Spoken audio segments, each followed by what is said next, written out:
Hello guys, welcome back to my channel. और आज मैं बात करने वाली हूँ one of the best South Korean zombie movie, जो कि एक ब्लॉकबस्टर मूवी भी रह चुकी है, जिसने काफ़ी सारे अवार्ड्स अपने नाम किए थे। और आज मैं इस मूवी को एक्सप्लेन करने वाली हूँ।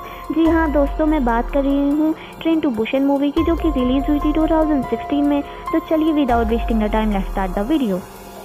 तो मूवी के स्टार्ट होते ही हमें एक जगह देखते हैं जहाँ कुछ लोग सैनिटाइजिंग का काम करते दिखाई देते हैं। पूछताछ करने पर पता चलता है कि वहाँ के किसी बायोटिक डिस्ट्रिक्ट में लीकेज आ गई है। फिर उस मूवी के अगले सीन में हमें दिखाया जाता है कि एक कार ड्राइवर ड्राइव करते करते एक हिरन को बाय मिस्टेक हिट कर देता है। उस वक्त उस हिरन को देखकर ऐसा लग रहा था जैसे उसने अपना दम वही तोड़ दिया हो, लेकिन कुछ मिनट बाद ही वो अजीबोगरीब तरीके से मूवमेंट करते हुए उठ जाती है और इस बार उसकी आईज देखने में एकदम एबनॉर्मल। मूवी के अगले सीन में हमें एक आदमी जिसका नाम सीकू होता है उसे दिखाया जाता है, जो कि एक बहुत बड़े कंपनी का फंड मैनेजर होता है। दोस्तों, मूवी में हमें ये पता चलता है कि सीकू का उसकी वाइफ से डिवोर्स हो चुका है और वो अपनी डॉटर सुजुंग को अच्छे से पाल भी नहीं पा रहा था। फिर हमें पता चलता है कि उसकी डॉटर सुजुंग का अगले दिन बर्थडे है, तो वो अपनी मदर के पास जाने की जिद करती है, जिसपे उसका फादर सीकू मान जाता है और अगले दिन वो दोनों बाप बेटी बुसान जाने के लिए रवाना हो जाते हैं। जिस ट्रेन में उन दोनों बाप बेटी को बुसान जाना होता है, उस ट्रेन में और भी कई पैसेंजर्स होते हैं, जिसमें एक वर्किंग क्लास हस्बैंड सेंगवा, उसकी प्रेग्नेंट वाइफ सन जॉन्ज और उसके अलावा एक हाई स्कूल बास्केटबॉल टीम। फिर जैसे ही ट्रेन का डोर क्लोज होने वाला होता है, उसी वक्त एक लड़की उस ट्रेन में चढ़ जाती है और उसके पैरों पर किसी के काटने का निशान होता है और देखते ही देखते वो मौके पर ही ज़ॉम्बी बन जाती है, जिसके बाद वो ट्रेन की एक अटेंडेंट को काट लेती है और फिर वो भी ज़ॉम्बी में तब्दील हो जाती है। जिसके बाद उस ट्रेन में वो वायरस बहुत ही ज़्यादा तेज़ी से फैलने लगता है, जिसकी वजह से बहुत से लोग इसकी लपेट में आ जाते हैं और उस ट्रेन में ट्रैवल करने वाले कुछ पैसेंजर्स, जहां वो वायरस फैल चुका था, वो सब उसे छोड़कर वहां से भागने लगते हैं। और भागते ही वो पैसेंजर्स एक बॉक्स में आते हैं जो अभी तक सेफ था, क्योंकि वहां तक अभी ज़ॉम्बी वायरस नहीं फैला था। ट्रेन ब्रॉडकास्ट में बताया जाता है कि ये इन्फेक्शन ट्रेन में ही नहीं बल्कि पूरी कंट्री में फैल चुका है और मैक्सिमम लोग इसकी चपेट में आ चुके हैं। और जब वो पैसेंजर्स एक स्टेशन पर पहुंचते हैं तो वो सब सिटी की तरफ जाने लगते हैं और जब वो अपने इर्द गिर्द देखते हैं तो उन्हें पता चलता है कि ये वायरस इस सिटी में भी बहुत बुरी तरह से फैल चुका है, जिसकी वजह से वो वापस ट्रेन की तरफ भागते हैं। ट्रेन में चढ़ने की भगदड़ में वो सब अलग अलग डब्बों में चढ़ जाते हैं। फिर उस ट्रेन का कंडक्टर उस ट्रेन को बुसान ले जाने की सोचता है, क्योंकि कुछ बचे कुछ शहरों में एक बुसान भी है जो अभी ज़ॉम्बी वायरस की चपेट में नहीं आया है। फिर सेकवू, सेंगवा, योंगुक बाकी पैसेंजर से भी मिलते हैं और ये 6 के 6 लोग मिलकर अगले डब्बे में जाने की कोशिश करते हैं और इस कोशिश में उन्हें बहुत सारे ज़ॉम्बी से बचकर जाना पड़ता है, क्योंकि अगले वाले डब्बे में और भी बचे कुछ लोग थे जो अब तक सेफ बैठे थे। और जब ये 6 लोग किसी तरह उस डब्बे में पहुंच जाते हैं, तभी वो सेल्फिश सीओओ उन्हें अंदर नहीं आने देता।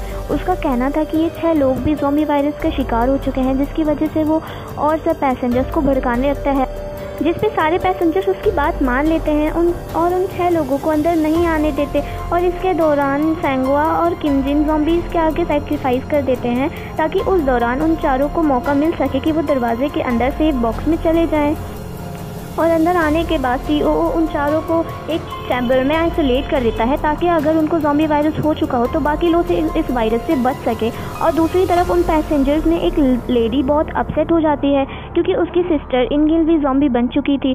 तब वो जानबूझकर उस बॉक्स के दरवाजे को खोल देती है जहाँ पर सारे इन्फेक्टेड लोग थे, और बस ऐसे होते ही वहाँ पर तबाही फैल जाती है और वो सारे ज़ॉम्बीज़ उस बॉक्स में घुस जाते हैं और बचे कुछ सारे लोगों को मार डालते हैं। और बचते सिर्फ वही लोग हैं जिन्हें उन चैम्बर में आइसोलेट किया गया था, और वो थे सीकवू और स्वान, और उनके अलावा एक ट्रेन अटेंडेंट। सीओओ अपने आप को ट्रेन के वॉशरूम में बंद करके अपनी जान बचा लेते हैं। फिर हम देखते हैं कि उस ट्रेन का रास्ता ब्लॉक हो चुका था। तो ये थी कि उस स्टेशन की पटरियां बंद थी और जैसे ही वो ट्रेन उस स्टेशन पर रुकती है, बचे हुए पैसेंजर्स किसी दूसरी ट्रेन की तलाश में इधर उधर जाते हैं, जिसकी वजह से वो लोग बिछड़ जाते हैं। और फिर सीओओ फिर से खुदगर्जी का मुजाहिरा करता है, क्योंकि वो सीओओ अपनी जान उस ट्रेन के अटेंडेंट को ज़ॉम्बीज़ के पास धक्का देके बचाता है, जिससे उस अटेंडेंट की भी डेथ हो जाती है और वो सेल्फिश सीओओ बच जाता है। यहाँ पर सीओओ वैसे तो बच गया था, लेकिन उसे एक ज़ॉम्बी ने काट लिया था और ये बात तो जाहिर थी कि वो खुद भी एक ज़ॉम्बी बन चुका था और फिर वो बचे हुए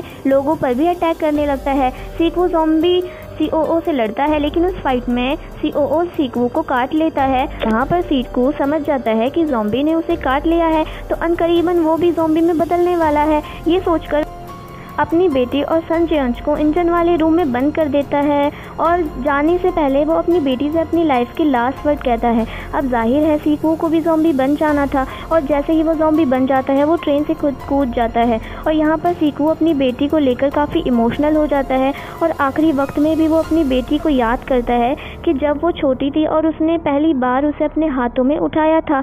और फिर वो ट्रेन फाइनली बुसान पहुँच जाती है और फिर वहाँ दो लोग सुजुंग और संजोंज वहाँ पर उतर जाते हैं क्योंकि वो दोनों ही थे जो कि उस ट्रेन में सरवाइव कर गए थे। फिर वो आगे की तरफ जाते हैं जिसकी दूसरी तरफ कुछ सोल्जर्स थे जो कि उस बॉर्डर पर ज़ॉम्बी से प्रोटेक्ट कर रहे थे। फिर वो सोल्जर्स उन दोनों को भी देखकर ये समझते हैं कि वो दोनों भी ज़ॉम्बी है और जब बस वो उन दोनों को शूट करने ही वाला होता है कि तभी उन्हें सुजुंग की सॉन्ग की आवाज़ आती है। फिर वो समझ जाते हैं कि ये दोनों कोई ज़ॉम्बी नहीं बल्कि एक रियल ह्यूमन सर्वाइवर्स हैं।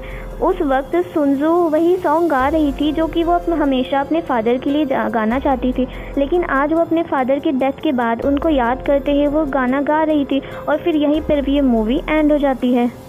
सो गाइस, यहीं पर ये मूवी द एंड होती है। तो अब आप मुझे कमेंट करके बताइएगा कि आपको मेरा एक्सप्लेनेशन और साथ ही ये वीडियो कैसा लगा। मिलते हैं अगले एपिसोड में। Thanks for watching.